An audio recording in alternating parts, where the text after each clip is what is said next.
The Living in Costa Rica interview set gives you access to 8 in-depth interviews with people currently living in Costa Rica. They share their personal experiences of buying a business, running a restaurant, teaching yoga, investing in real estate, building a home, working, and raising a family in Costa Rica.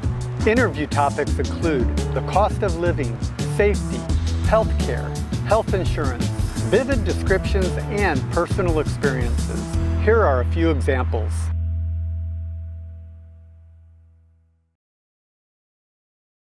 Well, in Montazuma, the vibe for me is sort of magical, right? So I've had a lot of sort of existential moments here, just from walking in the nature, and there's all these different small sort of niches within Montazuma. You know, you have one beach that's really big and broad with a lot of jungle and nature. You have another beach that's like closer to the road and more people access it. You have the waterfall that's totally different. And I love Montazuma as opposed to other beach towns because it has a small center. So the town center is kind of like it has the one bar there where people go, meet and hang out, have a drink, and also all the stores are sort of there. So it has that feeling like if you want to go out to town, you can just go. You know, you don't even need to gather your friends. You can just go downtown and you'll find somebody who you know, and it's right there on the beach. And there's artisans who make their own jewelry, and you can find pretty much, you know, all types of food. And there is that little community vibe, right? And every Saturday we have a farmer's market. And then you'll see a lot of people, like-minded people get together, you know, health-conscious people who live here. And it's just generally very quiet.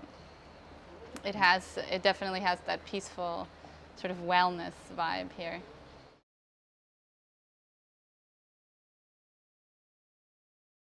Compared to the other areas in Central America, it's just very developed. Some of the other places like Nicaragua, Panama, Guatemala are becoming more popular, but it's been in the last 15, 20 years, where Costa Rica has been popular for probably 30, 35.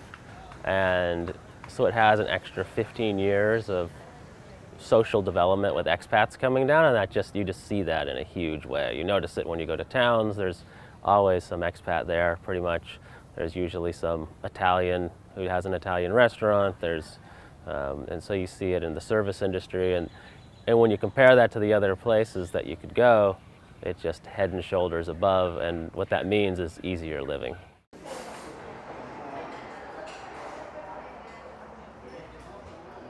Costa Rica went through a real estate boom, just like we did in the US. And Costa Rican real estate activity is very much related to the US market. So in 2008, when the bottom fell out of the US real estate market, the same thing happened here to a large extent, because a lot of the development that was being done was focused on the US market. So the market's changed considerably since then, but I think there's still opportunities. It's not as easy as it was. You need to really do your due diligence. You need to understand your investment and what you're going to do with it. I think people used to come to Costa Rica and say, hey, this is a great deal, buy a piece of land, 2 years later flip it and make X multiples on their dollar. And it was great business, and you didn't really need to be too smart about it. That's not true anymore. However, I think that if you do your homework, if you come with a good idea, there are still great deals on land or on real estate for rehab. There are areas of Costa Rica that are gentrifying, where there are opportunities to get in early. There are concepts that are new to Costa Rica that can be developed if you have some outside knowledge. So I think the opportunities are there for those who are prepared to identify them and capitalize on them. The energy here is really interesting. You have all sorts of people, lots of people coming through. You've got a transient element to it. You have local Costa Rican families who've lived here for many years. You also have Nicaraguan families coming over to work as well. You have lots of people being attracted here because of the surf and yoga and wanting to live healthy lives. And then you've also got I don't think it's the case anymore, but it used to be like a port for distributing cocaine, so you have lots of drug use as well as another side of it that potentially is sort of happening. So you have this really light, sort of pure sort of way of living, and then also more hedonistic party elements to it that come in as well. Santa Teresa, it's got this, there's Malpais, Playa Carmen, Santa Teresa, everyone refers to the sort of general area as Santa Teresa, and there's just this dusty road that goes all the way through it, and then along the dusty road there are restaurants and bars and cafes and lots of surf shops, and there's a wildness to it. There's lots of vegetation, jungle. There are loads of monkeys, and they're the howler monkeys, which are the sounds like in Jurassic Park. So you've got those sort of dinosaur sort of sounds coming through. And then the beaches are just stunning. You know, they're sandy beaches. You've got sort of trees for shelter, and the sunsets are just absolutely phenomenal. They're just really beautiful. So yeah, it's very beautiful here.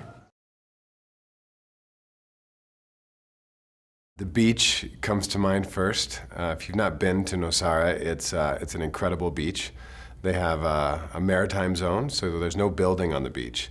So unlike a lot of tropical places where you'll go and you'll see palapas on the beach or bars and restaurants on the beach, it's really vegetated and wild. And so my wife and I, we love that.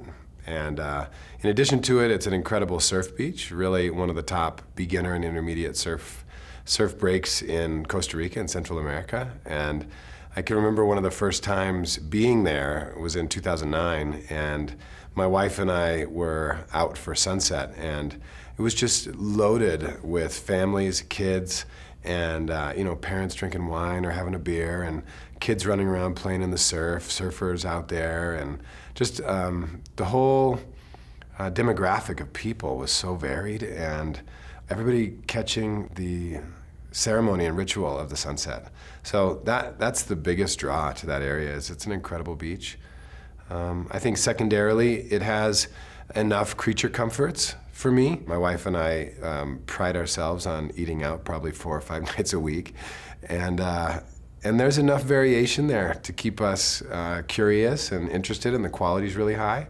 So that means a lot to us, that there's some creature comforts, and when I say creature comforts in that sense, eating out is one of ours. So that's big. Third on the list, it's not as accessible as some other places. You have to be willing to drive on bumpy, dusty dirt roads for 2.5 hours in one direction, maybe 3.5 hours in another direction from the airport in Liberia.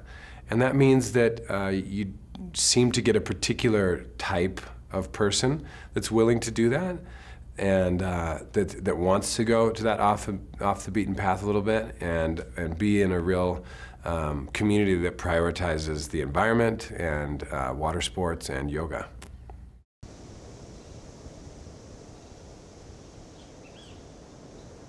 When we came down, we bought a house. We were all in. Not that we were going to move here permanently for 12 months out of the year, but we bought a home to be all in with the restaurant and the house, and we loved it. It was very, very nice. We got to work on it and started remodeling some things, and it became a second or third or fourth job, depending on how you want to look at it. And it got to the point where after 2 years, I said, you know what, I'm not making progress going forward on the house. We're going backwards because there was so much to do to maintain. So we just made the decision to sell the house, and in the short run, rent a condo, and we're looking to buy one just because a condo is so much easier than a house. You would think, coming from North America, where seasons change and it destroys things around your house inside and out, that it would be easier if the temperature was the same all the year, and that's not true. It is probably worse when it's 90 degrees all year long. And I love the 90-degree part, but it's not so good on a house. So I think if you just own the inside of 4 walls, that's probably a better way to go, for me at least.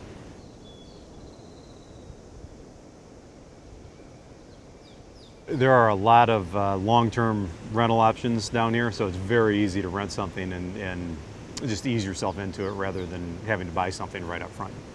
For more videos about living and retiring overseas, please subscribe to livingoverseas.tv.